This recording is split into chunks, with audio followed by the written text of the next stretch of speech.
sure that Ukraine thought they were going to win. It's going to be, you know, we're going to win. You're going to beat somebody that's 15 times your size. L'autre grand titre de l'actualité nous emmène en Ukraine avec cette nouvelle nuit sous le feu russe pour les Ukrainiens. Bonjour mesdames et messieurs, bienvenue sur notre chaîne. Nous allons nous intéresser aux dernières news sur l'Ukraine. Commentez, likez, partagez pour nous soutenir et soutenir la chaîne. Sans plus tarder, nous passons à la vidéo. Alors, on nous apprend que l'Ukraine a été massivement bombardée par la Russie cette nuit. Alors, nous allons écouter comment ils présentent l'information sur France 24. Bien avant la convocation de Zelensky à la Maison-Blanche et que tous les Européens s'en mêlent, je vous avais déjà dit, il va se passer ce qui se passe d'habitude. Ils vont faire capoter l'avancée diplomatique de Trump et après, ils vont venir pleurer que l'Ukraine est la victime de la Russie. C'est parti. L'autre grand titre de l'actualité nous emmène en Ukraine avec cette nouvelle nuit sous le feu russe pour les Ukrainiens. La capitale a été ciblée par une attaque massive, bilan au moins 10 morts, dont 2 enfants et des dizaines de blessés. On apprend également ce matin que le bâtiment de la mission de l'Union européenne a été endommagé par ces frappes russes. On retrouve notre correspondante à Kiev, Emmanuel Chasse. Bonjour Emmanuel, quelles sont vos informations sur ces frappes ? Bonjour Nina, eh bien écoutez, une nouvelle frappe d'ampleur a touché la capitale. Il faut s'imaginer qu'au milieu de la nuit, il y a eu plusieurs salves de drones, de missiles qui ont été lancés contre l'ensemble du pays, mais avec pour cible principale la capitale. Près de 600 drones, 31 missiles au total et des dégâts considérables. Il y a plus de 20 sites dans la capitale qui ont été touchés, au moins 10 morts, parmi lesquels des enfants, près de 50 blessés. Il y en a plus d'une trentaine qui ont été hospitalisés. Il faut se rendre compte que les premières explosions ont retenti alors que les systèmes d'alerte aérienne n'avaient pas encore été enclenchés. Ce ne sont pas des systèmes qui sont infaillibles comme on peut le voir. Ça veut dire que des millions de personnes n'ont pas eu le temps de s'abriter. Parmi les bâtiments endommagés, je mentionnais les civils, et bien les bâtiments résidentiels constituent la majeure partie de ces sites endommagés. Un jardin d'enfants a également pris feu. Écoutez bien, les bâtiments résidentiels constituent la majorité de ces cibles. Écoutez bien. Le système ferroviaire, les infrastructures ferroviaires autour de la gare centrale ont été endommagées, des trains ont été complètement détruits. Donc on voit vraiment une volonté russe de frapper au cœur de la capitale, au cœur des infrastructures civiles ukrainiennes. Le président ukrainien a particulièrement appelé la Chine et la Hongrie à réagir à ces frappes. L'Ukraine fait appel notamment à ces pays. Il appelle la Chine et la Hongrie à réagir à ces frappes alors que l'Ukraine a fait exprès, et nous reviendrons dessus, de viser l'infrastructure gazière qui alimentait la Slovaquie et la Hongrie en gaz, je crois, et même en pétrole. Parce que du point de vue ukrainien, ce sont des pays qui ont mené jusqu'à présent une politique plutôt conciliante à l'égard de Moscou. De son côté, le ministre des Affaires étrangères, Andriy Sybiha, appelle l'Europe, mais pas seulement, il appelle également la communauté internationale à réagir fermement contre ces frappes. Et sur le front diplomatique, Emmanuel, où en sont les efforts pour tenter de mettre fin à la guerre ? Alors, comme on a pu le voir la nuit dernière, les efforts côté russe, eh bien, c'est surtout l'usage de la force pour tenter de faire plier l'Ukraine, pour vraiment contraindre l'Ukraine à ce qui reviendrait finalement à la capitulation avec ces nouvelles frappes. Côté ukrainien, une délégation se rendra vendredi à New York où notamment le chef du bureau présidentiel, Andriy Yermak, ainsi que le secrétaire du bureau national de la défense, Rustem Umerov, aussi ancien ministre de la défense, ici parleront des perspectives apportées par l'Ukraine dans ce processus diplomatique.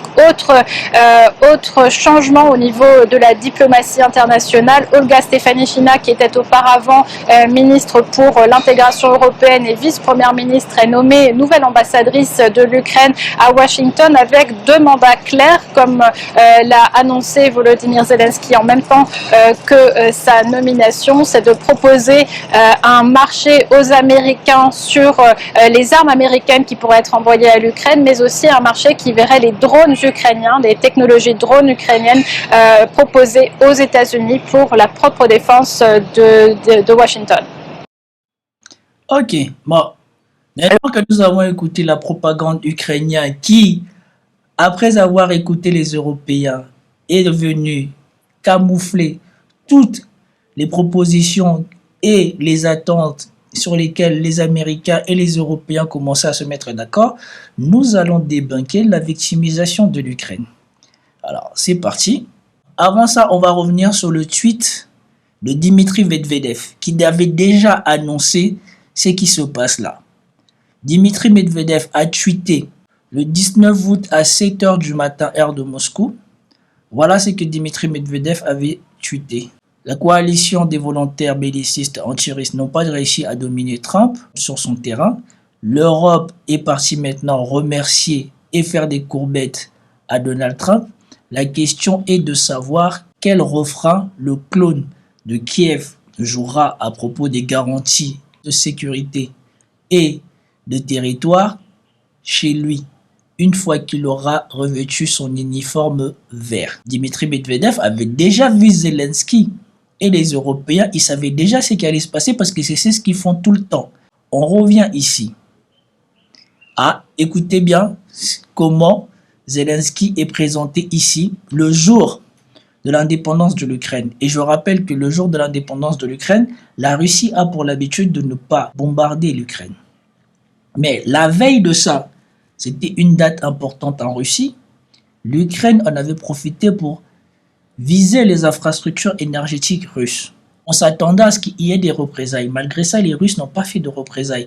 Et sur LCI et les médias occidentaux, ils étaient en train de se réjouir du fait que l'Ukraine réussissait à viser les infrastructures énergétiques russes. Après ça, il est venu enfoncer le clou. Et c'est ce que Sergei Lavrov a dit. Toutes les choses sur lesquelles il était d'accord et toutes les choses sur lesquelles les Américains et les Russes s'étaient avancés, il est venu les nier. Quand il est rentré chez lui avec les Européens, voilà ce qu'il dit dans son discours pour l'indépendance de l'Ukraine. À notre kilomètre zéro, où commencent toutes nos routes, se trouve la distance avec les plus grandes villes ukrainiennes. Notre Donetsk, notre Louhansk, notre Crimée. Et aujourd'hui, ces balises prennent un sens tout particulier. Elles ne marquent plus de simples kilomètres. Elles nous rappellent que tout cela, c'est l'Ukraine. Nos compatriotes s'y trouvent et aucune distance ni occupation temporaire ne pourront changer ça. Bon, on l'a bien compris, c'est assez clair, les territoires ukrainiens ne sont pas négociables. Ça, c'est très ferme, en tout cas, et affiché ce matin, Violetta, par Volodymyr Zelensky.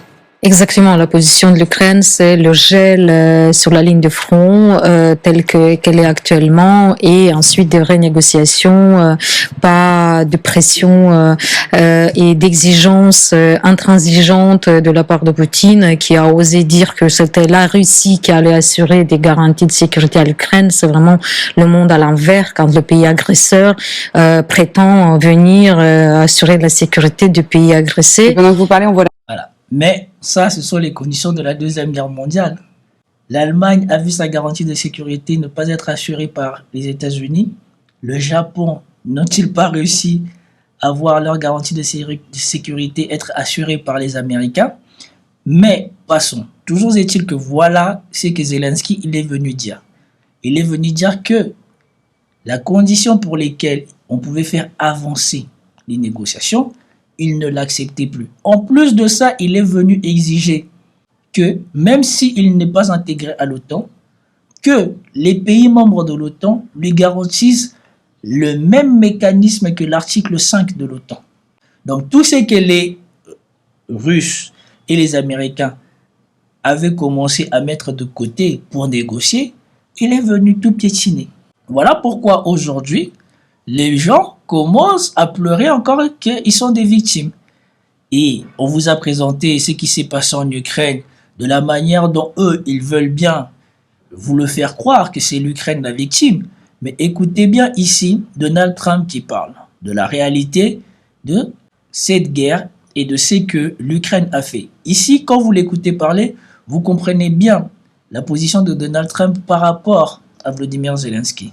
Les gens entrent en guerre pensant qu'ils vont gagner la guerre, et puis ils se sont fait botter le cul. ils perdent leur pays, perdent des milliers de vies. Personne n'entre en guerre en pensant qu'il va perdre. Je suis sûr que l'Ukraine pensait qu'il allait gagner. Tu crois que tu vas battre quelqu'un qui fait 15 fois ta taille? Biden n'aurait pas dû laisser ça arriver. Écoutez Donald Trump. So people go into war, think they're going to win the war, and then they get their asses kicked, and they lose their country, and they lose millions of lives. Nobody goes into a war thinking they're going to lose. They go in. I'm sure that Ukraine thought they were going to win. It's going to be, we're going to win. You're going to beat somebody that's 15 times your size. Biden shouldn't have let that happen. Biden shouldn't have. I mean, the man was grossly incompetent. He should have never been there. That would have never happened. But you don't go into a war that's 15 times your size. Voilà. So people go into war. Là, vous avez la pensée de Trump par rapport à ce qui s'est passé. Maintenant, je vais vous faire un résumé de l'attaque qui a eu lieu hier soir sur l'Ukraine pour que vous compreniez que ces gens-là, disent ce qui les arrange sur ce qui s'est passé. Voilà la carte de l'Ukraine et surtout voilà la carte de Kiev. Si je comprends bien, cette nuit, on a eu des images provenant de Kiev, mais qui ne montraient pas les dégâts. On a eu des images des secours qui venaient dans les endroits où l'Ukraine était touchée. Et donc, on a eu ça. Voilà. Là, on vous montre qu'il y a eu un bâtiment qui a été touché. Là encore. Là, la fumée de ce qui a été touché. Là encore, on voit la fumée, on ne sait pas ce qui a été touché. Et même jusqu'à maintenant, on ne sait pas ce qui a été touché. Puisque dans l'information qu'on vous donne, on vous dit que le bâtiment de l'UE ou des représentants de l'UE a été soufflé. Mais on ne dit pas qu'est-ce qui a été touché. On dit juste que ce sont des bâtiments civils. Or, ce sont des cibles très précises qui ont été touchées. Et vous allez bien voir que la propagande ukrainienne ne dort jamais. Parce que là, je vous fais une sélection des images qui sont arrivées avant que l'on commence à voir les dégâts. On ne voyait que après les images de qu'est-ce qui a été touché, mais on ne voyait pas vraiment les dégâts.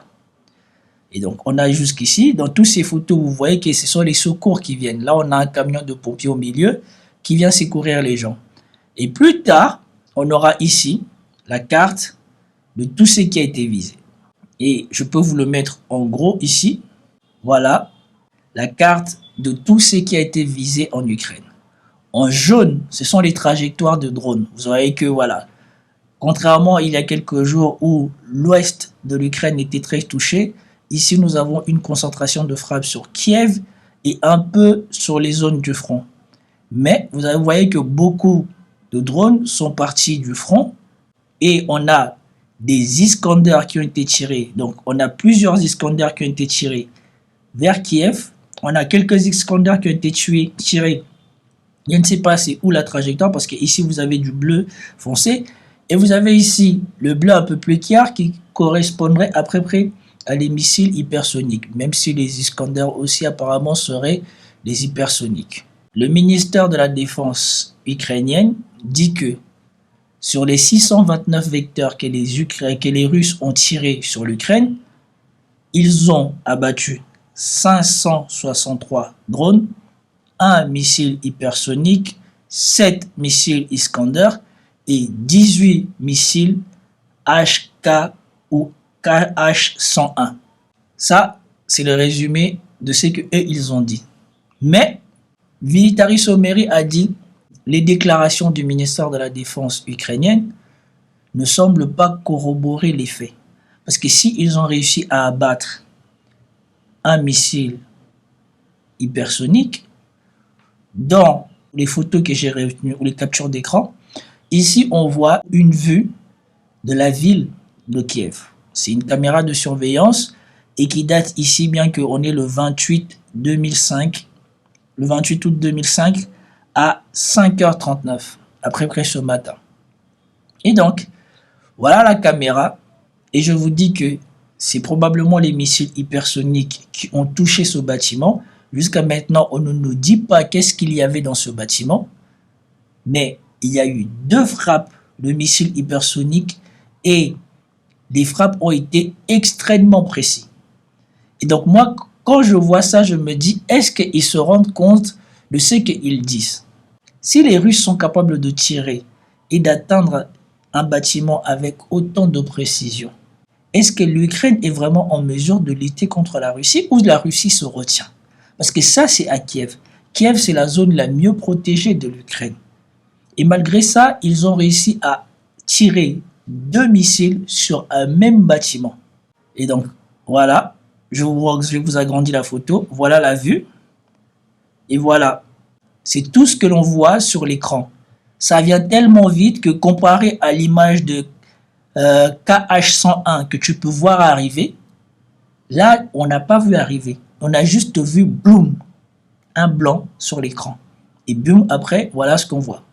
Et donc ici, on est, si je lis bien, 5h40 Ici, on était à 5h39 Et donc, plus tard, on a encore à nouveau du blanc à 5h40 qui correspond à un deuxième missile qui vient frapper au même endroit à 5h40 Et voilà encore de la fumée.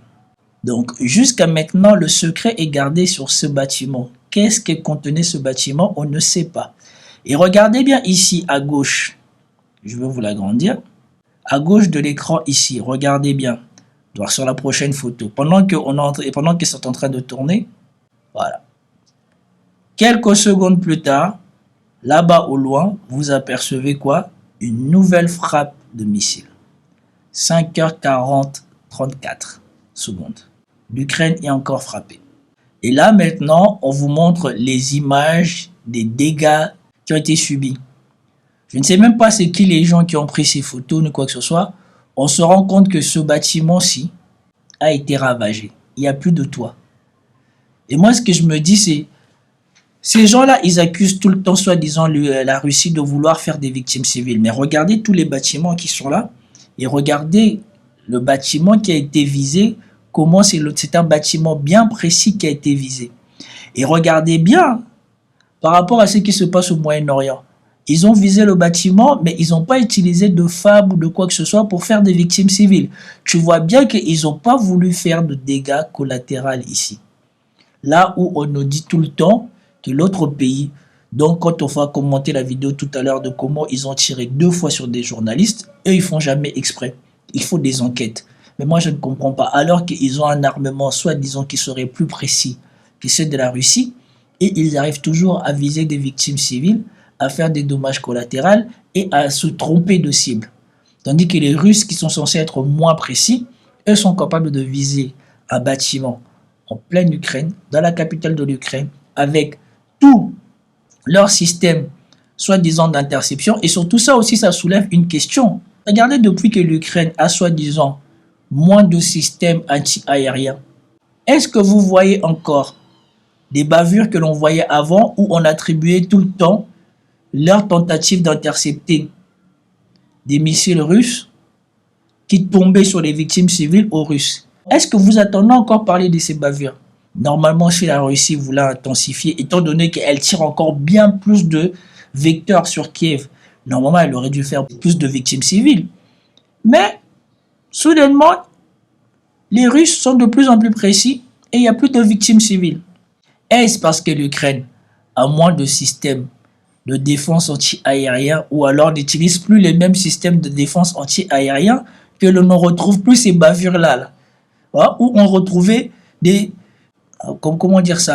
dégâts bizarres, des dégâts qui ne correspondaient pas à ce que l'on voit là, à la frappe d'un missile russe qui vient tomber sur un bâtiment.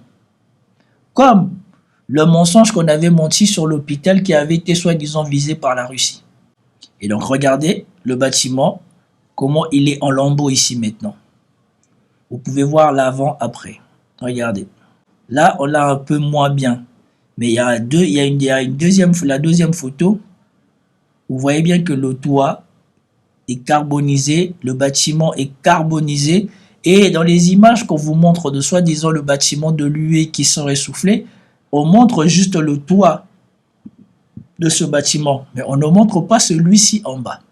Donc, il y a un doute sur quelles sont les cibles précises que les Russes ont voulu atteindre dans Kiev. Les Ukrainiens ne communiquent pas dessus et on ne sait toujours pas qu'est-ce que c'est. Mais de l'autre côté, les Ukrainiens ont continué, une fois de plus encore, à viser les infrastructures énergétiques russes. Et donc ici, vous avez le succès qu'ils ont eu cette nuit. Ils ont atteint encore une autre raffinerie au niveau de la Crimée. Ou à peu près au niveau du front ici, vers ici. Si j'ai bonne mémoire, c'est vers où? Voilà, dans cette zone. Dans la zone arrière ici, vers la Crimée, ils ont réussi à atteindre la Russie, à atteindre une raffinerie ou quelque chose comme ça. Je voulais juste rappeler tout ça parce que j'étais en train de préparer une vidéo sur l'Ukraine depuis hier et dès hier, il n'y avait pas eu de frappe russe sur l'Ukraine et donc moi je m'apprêtais à vous donner toutes les informations que je vous ai données là par rapport au fait que les Européens, ils sont déjà en train de préparer un autre coup en Moldavie, donc ça sera l'objet d'une autre vidéo. Et ce matin, c'est tombé, donc je me suis dit, bon, voilà l'occasion de vous faire la vidéo qui vous montre les frappes russes, qu'est-ce qu'ils ont visé, le mensonge des Occidentaux, le mensonge de France 24, et surtout la répétition ou alors la confirmation de ce que les Russes savait déjà, disait déjà et que Medvedev avait déjà annoncé. Peu importe ce qui s'est passé quand Trump a accueilli ses saboteurs, les Européens, à la Maison-Blanche, eux savaient déjà qu'ils allaient saboter l'affaire et Zelensky, malgré tous les oui et les merci qu'il avait affichés envers Donald Trump, savait déjà qu'il allait saboter le coup. Et nous y voilà. Et donc, il faut s'attendre à ce que ça s'envenime encore plus pour les mois qui viennent et que, enfin, il faudra pas plaindre l'Ukraine. Ils veulent se défendre, ok, mais si tu te défends, c'est pas la peine de pleurer, de dire que tu veux la paix. Dis que tu veux te battre et que tu vas pas capituler et que vous allez jusqu'au bout. Et surtout, je suis en train d'attendre. J'ai pas encore les preuves que les Russes sont déjà en train d'infiltrer Odessa. Je vous avais dit, Odessa, ça sera l'un des points clés. Les Russes sont déjà en train d'infiltrer Odessa. C'était tout pour cette vidéo, j'espère que vous avez apprécié. Si vous avez apprécié, commentez, likez, partagez. Peace out.